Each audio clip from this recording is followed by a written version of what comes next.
personal versus business values. Discover more about how you find that delicate balance between the two, as well as discovering more about the man behind Bucket List Accounting, David Patterson. I'm your host, Anthony Pearl. Let's get into making your bucket list happen. Well, hello everyone, and welcome to the first episode of the Bucket List Accountant. And I suppose the first thing we've got to do is introduce the star of the show, David Patterson. Welcome. Thanks, Anthony. Good to be here. And I think we really need to start off with the little bit of a history of the Bucket List Accountant. Tell me a little bit about the name and why you've given it that. Yeah, the reason I've come up with the name of the Bucket List Accountant is I've been an accountant for just over 30 years now, and through that time, we've seen a lot of business owners who start up their own business. They work really, really hard. They've got a business that's going along fairly well, but years go by, and suddenly they look back and they haven't done anything that they wanted to do. You know, when they first started their business, they had these grand plans of all the things that they were going to do and all the things that the business was going to allow them to do. And then suddenly they look up and 25, 30 years has passed by and they haven't done any of the things they wanted to do. So the purpose of the Bucket List Accountant, from my perspective, is to try and keep people focused on the things that they want to do and making sure that they're doing those things as they go along.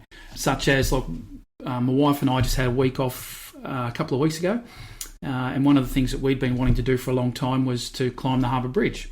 So that's something we did while we were up there, and for us it was a big tick off our list of things that we want to do. So, you know, it's a small thing, but we haven't waited until we've retired to be able to do those sort of things. We're doing these things as we go along, and it makes the business journey a lot more enjoyable as well, because you're getting rewards as you go along rather than sort of waiting to the end, which I've seen too many people do, and then they miss out on doing the things that they want to do.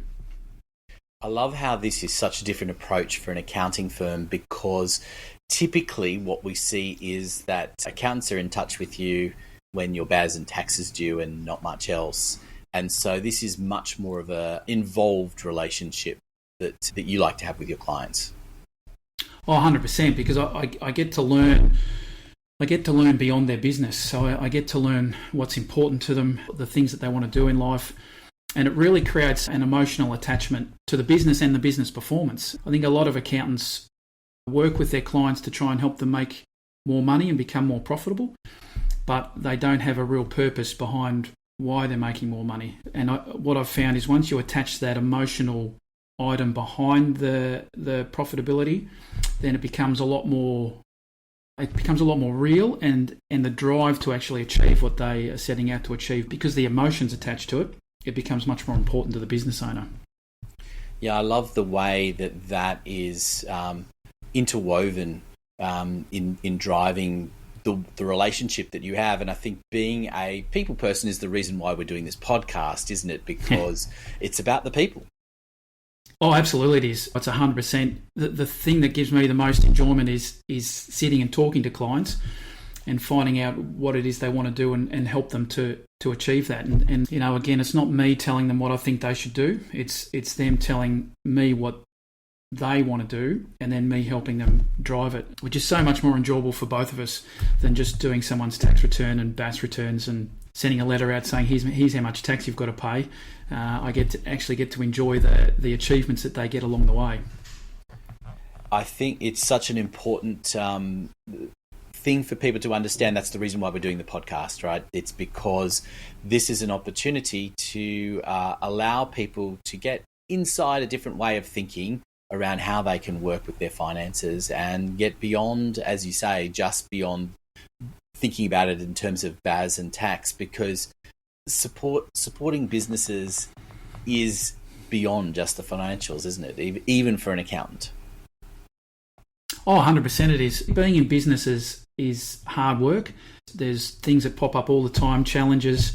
To be able to have someone that the business owner can talk to beyond just BAS and tax, and helping to keep them focused, I think is important as well, so that they don't lose sight of why they're running their own business. You know, you can have really difficult days that causes you to lose the purpose of why you're doing what you're doing. So it's really great to be able to help people sort of realign themselves and help them work through the difficult times so that they can get, to the more enjoyable times down the track. The thing about this approach is that you need some big picture thinking. So to get in there and understand what people are thinking about in terms of their purpose and what's driving them. So how do you go about doing that? I mean, or is that something that you find that many businesses have done already, or is it which is true on that scale? Oh, because we're coming at it from a slightly different angle. There's not many businesses that have thought about and written down the things that they want to put onto their bucket list. And part of what we're doing is we're building their personal goals into their business plan. So they might have a business plan of increasing profit by 30% or reducing whatever's in their business plan. But we'll also build in their personal goals. So what they want to achieve over the next 12 months could be a trip overseas, could be a new car, could be any kind of thing, learn guitar. And so we build that into their business plan, and then meet with clients quarterly to review how their business is going, and also review how their personal goals are going, how they're going towards that, as well as then at the back end, getting their BAS done quarterly as well. But having that key focus of their personal goals being just as important as their business goals. How do you find that balance between the role that you play as an accountant versus almost encroaching into that coaching territory? Because obviously a lot of businesses do have business coaches as well. So how do you find that balance? I think from an accounting perspective, I think it comes along relatively easy, given that we've got all the numbers and we're working with their numbers sort of monthly and quarterly. It gives us a real better understanding of the business and what makes the business tick, but also adding in their personal element, which I don't think a lot of business coaches do, but adding that personal element in allows us to focus on the business more and make better decisions, because we know what the ultimate outcome needs to be, and it helps me and it helps the business owners to stay on track of where they want to get to. Because if they're thinking about doing something in their business that's a little different, we can just realign and just ask the question, does doing that help you achieve the goals that you want to achieve? This podcast is brought to you by bucketlistaaccounting.com.au. Speak to David Patterson and his team if you want to take better control of your life and business, helping small business owners like you be successful designing the life of your dreams. Go to bucketlistaaccounting.com.au or check out the show notes for more information. Now back to the program. And I think that is a challenge, isn't it, for businesses to think that far ahead, but also to be able to react, because there's always opportunities, isn't there? And having that close relationship with a business from a financial point of view allows you to have that, involvement, doesn't it? Oh, absolutely it does. And because these days all the data is effectively live, you can see what's happening right up to the minute almost. You can run the numbers off real data as to what impact any change might have. You can run some scenarios pretty quick to see what the outcome might be, so that it just makes it a little more dynamic, I guess, the relationship between me and the business owner. You raise an important point there in terms of keeping the data up to date, because that has to be a part of the relationship as well, isn't it? That understanding those numbers means that those numbers have to keep coming in. Oh, absolutely. And again, if you're using a product like Xero as an example, the data's coming through daily. So if you can keep on top of the data every day, then you can react and make decisions a lot quicker, because you're dealing with information that's up to the minute, not maybe dealing with information that's 6 months or 12 months old. Makes it a lot easier to make an informed decision. Talk to me a little bit about, goal target setting. How do you set that up in the first place? How do you actually work out what the right goals and targets should be for a business? And, are they incremental? Do you keep a longer term view, or do you have to keep shorter term views as well? How do you go about that whole process? Well, I think it's a combination. It's a combination of longer term view and then breaking it down into shorter goals to make it a little more achievable. But it's also I mean, I like to have their personal goals sort of set out first to find out what they want to try and achieve, say, in the next 12 months. And then have a look at the business and how their business is performing and to see what changes we need to make over the next 12 months to allow them to achieve those personal goals. So it could be that they want to do, let's say, a 3-month trip at the end of the year with their kids. So that's going to cost a certain amount of money. We need to make sure that the business can produce that level of cash flow so that they can afford to do it. Now that means that we then look at it sort of ongoing month to month and just chip away at it.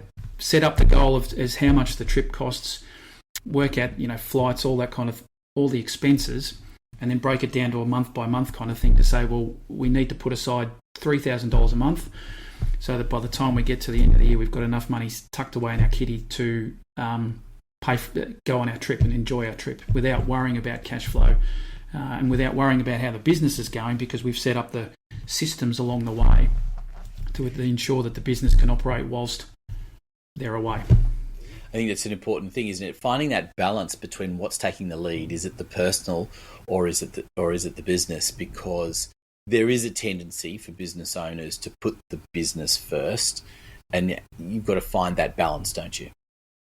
Oh, absolutely, which is why I'm why I'm putting their personal goals front of mind, because it's too easy, and I've done it many times. You think about doing something, you go, well, I can't do that because I've got to get this finished, or I've got to get this finished at work, and work takes over, and your family or personal goals come secondary. I think if you ask most business owners, they're not starting up their own business so that they can work 10 hours a day, 6.5 days a week, and have no time to do anything else. That they've gone into business because they want the freedom to be able to do what they want and when they want. But it gets lost along the way because we don't make those personal goals a priority. We start our business and then we get into the business, and your personal goals become a one-day thing. Personal goals get lost along the way. Yeah, and I think it's a challenge, isn't it, when it comes to personal goals, is how do you even set them? I mean, do you have, traditionally businesses don't necessarily involve the whole family, so do you have to bring the family into the picture as part of that initial exercise? Yep, absolutely. So it's a very important aspect to get husband and wife in a small business situation in together. And I've had a few situations where initially one of the partners has been concerned about what happens if we don't have similar interests. And that's fine as long as you then both have an understanding. So I've got a few clients that have got sort of joint goals from what they want to do outside of business, and then they've both got their own goals of what they want to do, which is great.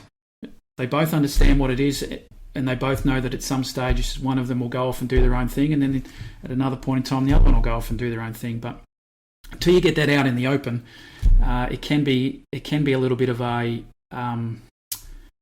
just a thought that's hanging in the background to say, what if we don't have anything in common?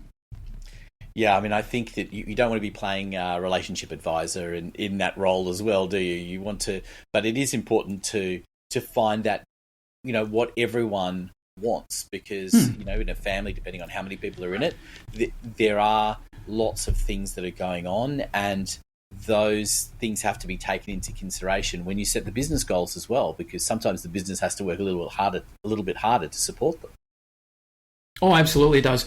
And 9 times out of 10, that's going to be the case, because once people start thinking about their personal goals, it's interesting how they get a little more expansive as they start to realise what's possible. So, as their bucket list goals get bigger and bigger in certain circumstances, we have to improve the business so that they can start to achieve those things. And that can be money, making sure the business is more profitable and got more cash flow. But it's also about creating spare time so that the people working in the business can take time away and not have it impact them too much on a business day-to-day process. Yeah, I mean, I think ultimately this is all about, the bucket list is really about going beyond the basics, isn't it? It's not just about the financials of the business. It is about how you actually face what else is going on in your life that you want to drive it to, as well as what's going on for the business. Absolutely. I mean, the more successful the business becomes, the more opportunities that you create for yourselves, your family along the way. And it's about getting the balance right. And I think as long as you understand that there will be times where you probably have to put a bit more effort into the business to improve it from where it is to where it needs to get to. But with the understanding that the goal is in the not too distant future, and it just gives you something to work towards rather than just sort of working hard every day without really understanding when the reward's going to come. We make sure that we build the rewards in as you go along so that it maintains a level of enthusiasm for what you're doing within the business. I think just lastly, is there a bit of an exercise that people can do with the family to try and work on what those realistic goals are? Because I think we have to put the word realistic in there, don't we? You and I have both got children, and we do understand that sometimes the children's goals can be a little bit unrealistic relative to what the budget might ever allow. But is there an exercise that families should be doing? Oh, I think absolutely.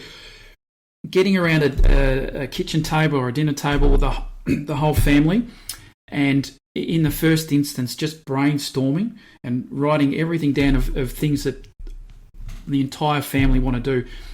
In the first instance, it doesn't matter how far-fetched or how wild some of these items might be. It's a case of getting it all written down, no particular order, just down on a piece of paper. And then once you've got everything out of your head as to the things that you want to do onto a piece of paper, you can then just start to refine it a little bit and go, okay, some of these things, they're not a tomorrow thing. They might be down the track, but whilst they may be way out of whack, let's leave them there and keep them in mind, because you just never know. If you've got this massive goal of, I don't know, kids 6 months in Disneyland, let's say, if it's there, you're thinking about it. And it's amazing how often, once you've got it down on paper and looking at it, that these things start to become achievable. The Bucket List Accountant podcast is brought to you by David Patterson and his team at Bucket List Accountant. Go and visit their website for more information, details of course in the show notes. I'm Anthony Pearl, your host from Podcast Done For You. We look forward to having your company in the next episode.